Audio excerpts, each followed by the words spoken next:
বন্ধুরা, যাদের বাড়িতে এই স্নেক প্ল্যান্ট আছে তারা আজকের এই ভিডিওটা অবশ্যই দেখবেন, কারণ আজকে এই ভিডিওতে আমি স্নেক প্ল্যান্টের A to Z আলোচনা করব।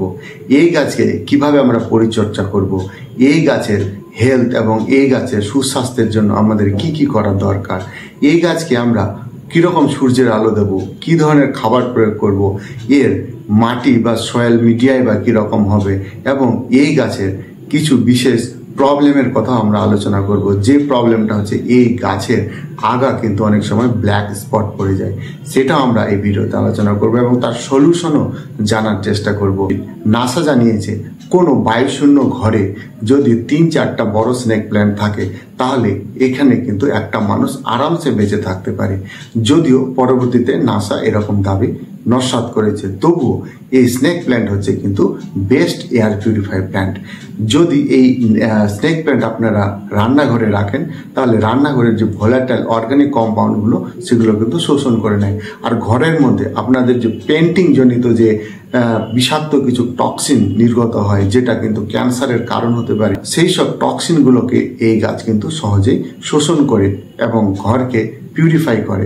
এই গ্যাসগুলোর মধ্যে যেমন হচ্ছে ফর্মালডিহাইড, বেনজিন এবং টুলুইনের মতো বিষাক্ত গ্যাস, এই গ্যাসগুলোকে কিন্তু পরিশোধন করে নেয়। আর এই গাছ কিন্তু খুব সুন্দর দেখতে, যে কারণে এই গাছে কিন্তু অনেকেই ঘর সাজানোর জন্য বাড়িতে রাখেন। তো আপনারাও এই গাছটা কিন্তু বাড়িতে ঘর সাজানোর জন্য রাখতে পারেন। যে কোনো ইনডোর প্ল্যান্টের ক্ষেত্রে কিন্তু সানলাইট হচ্ছে একটা ইম্পর্টেন্ট ফ্যাক্টর। একটা গাছে কতটা সানলাইট লাগছে সেটাই হচ্ছে কিন্তু একটা ইনডোর প্ল্যান্টের কেয়ারিং টিপস। এই স্নেক প্ল্যান্ট যদিও এই গাছটা কিন্তু সব রকম লাইট কন্ডিশনকে অ্যাবজর্ব করতে পারে, অ্যাডপ্ট করে নিতে পারে, যে কারণে এই গাছ কিন্তু যে কোনো জায়গায় আরামসে বাঁচতে পারে।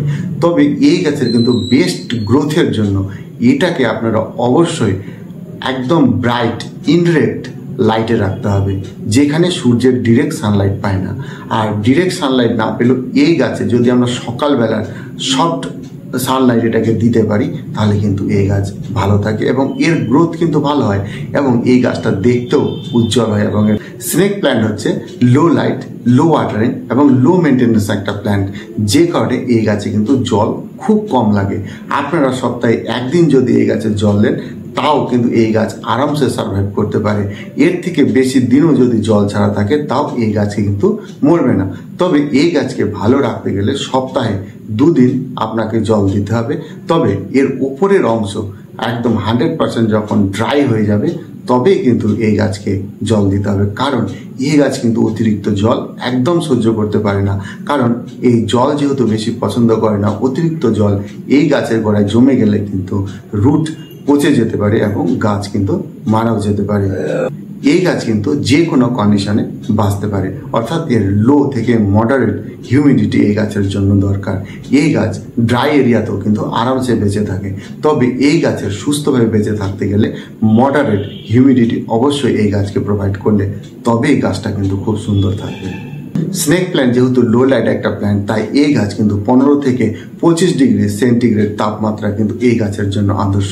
তবে এই গাছ খুব সহজেই সব রকম কন্ডিশন যেহেতু মেনে নিতে পারে, তাই এর থেকে লো টেম্পারেচার এবং হাই টেম্পারেচারও কিন্তু এই গাছ সহজে অ্যাডপ্ট করে নিতে পারে। তবে এই গাছকে ভালো রাখতে গেলে কিন্তু মডারেট টেম্পারেচার অবশ্যই এটাকে প্রোভাইড করতে হবে এবং শীতকালের কনকনে ঠান্ডা থেকে এই গাছ কিন্তু বাঁচালে এই গাছ সুস্থ থাকে।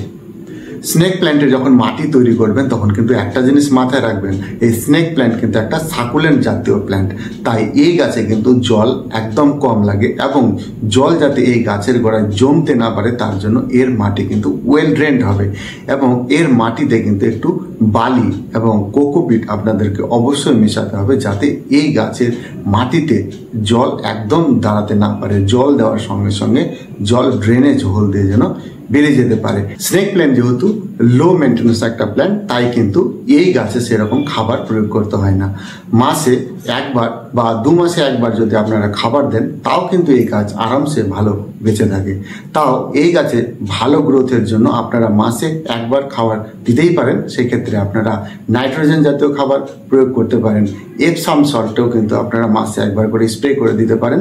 এতে গাছের কালার খুব সুন্দর হবে এবং গাছের রোগ প্রতিরোধ ক্ষমতা কিন্তু ভালো হবে। অনেকে প্রশ্ন করে থাকেন যে স্নেক প্ল্যান্টকে কিভাবে প্রুনিং করব।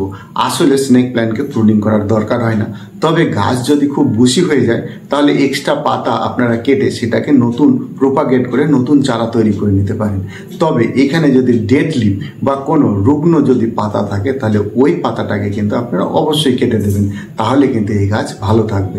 স্নেক প্ল্যান্টকে যদি রিপোর্টিং করতে হয় তাহলে কিন্তু এটা প্রতি বছর রিপোর্টিং করার কোনো প্রয়োজন নেই।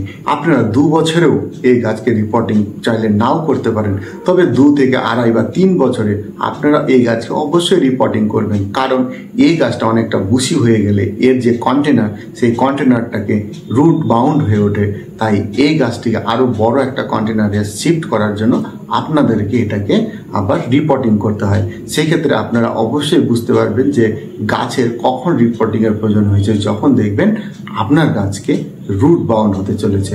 তাছাড়া কিন্তু এই গাছকে রিপোর্টিং করার দরকার একদম নেই, কারণ রিপোর্টিং করলে কিন্তু এই গাছ স্ট্রেসে চলে যায়, যে কারণে পরবর্তীতে এই গাছ থেকে কিন্তু নতুন নতুন চারা বেরোতে অনেক সময় লাগে।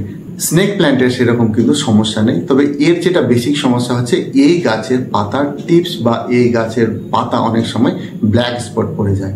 এই ব্ল্যাক স্পট হওয়ার পিছনে কিন্তু 2-1টা ফ্যাক্টর দায়ী, যেরকম ওভার ওয়াটারিং বা লো ওয়াটারিং এই প্রবলেমের জন্য দায়ী।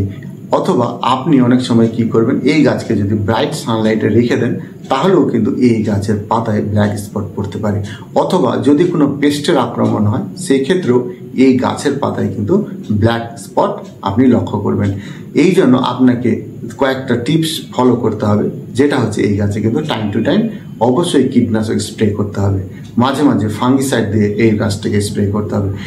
এর গাছে কিন্তু অবশ্যই নিম খোল আপনারা প্রয়োগ করবেন, যাতে এর গাছের রুটে যে নিমাটোডের দ্বারা আক্রান্ত হয় সেই নিমাটোডকে আপনারা রিমুভ করতে পারেন। সবার শেষে বলবো এই স্নেক প্ল্যান্ট কিন্তু আমার one of the most favourite একটা ইনডোর প্ল্যান্ট, কারণ এটা হচ্ছে লো মেনটেন্যান্স একটা প্ল্যান্ট। এই গাছের জন্য আলাদা করে কোনো কেয়ার নিতে হয় না এবং এটা কিন্তু অবহেলায় আরামসে বেঁচে থাকে। তবে এই গাছের প্রোপাগেশন যখন আমরা করব, এর ডাল কেটে কিন্তু আমরা অবশ্যই ওয়াটারে জলে এর প্রোপাগেশন করব, তাহলে কিন্তু সাকসেস হওয়ার চান্স কিন্তু অনেক বেশি থাকে। কারণ মাটিতে বা বালিতে কিন্তু অনেক সময় অ্যাডজাস্ট বা এক্সপার্ট হাত না হলে কিন্তু সাকসেসফুল কাটিং গ্রো হয় না। তাই আপনারা অবশ্যই এটাকে জলে গ্রো করার চেষ্টা করবেন, দেখবেন আপনারা অবশ্যই সাকসেস হচ্ছেন। তো বন্ধুরা, ভিডিওটা যদি আপনাদের ভালো লাগে তাহলে অবশ্যই লাইক করবেন, আর ইনফরমেটিভ মনে হলে বন্ধুদের সঙ্গে শেয়ার করবেন, আর চ্যানেল সাবস্ক্রাইব করে না থাকলে অবশ্যই করবেন। আর ভিডিওটা দেখার জন্য আপনাদেরকে অসংখ্য ধন্যবাদ।